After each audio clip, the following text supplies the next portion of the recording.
Magandang gabi mga kababayan, narito po ang result summary ngayong araw ng Linggo, March 8. Pero bago ang lahat, paki-like at subscribe na po ang ating channel. Maraming salamat po. Para sa 2D Lotto, ang resulta sa 2 PM draw ay 16 at 18, para naman sa 5 PM draw, 20 at 2, at para sa 9 PM draw ay 22 at 23 in exact order. Para sa 3D Lotto, ang resulta sa 2 PM draw ay 2, 1 at 9, habang sa 5 PM draw ay 9, 2 at 8, at para sa 9 PM draw, 6, 7 at 7 in exact order.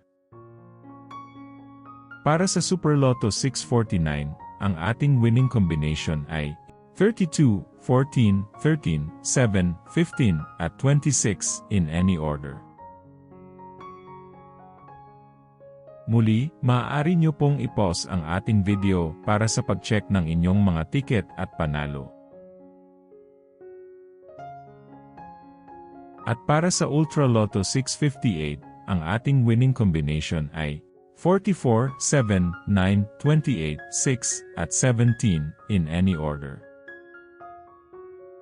I-pause ang ating video at siguraduhing tama ang ticket draw date at number combination sa inyong mga ticket. Narito po ang draw schedule at jackpot estimate para bukas. Congratulations po sa lahat ng nanalo. Kita-kita po ulit tayo bukas.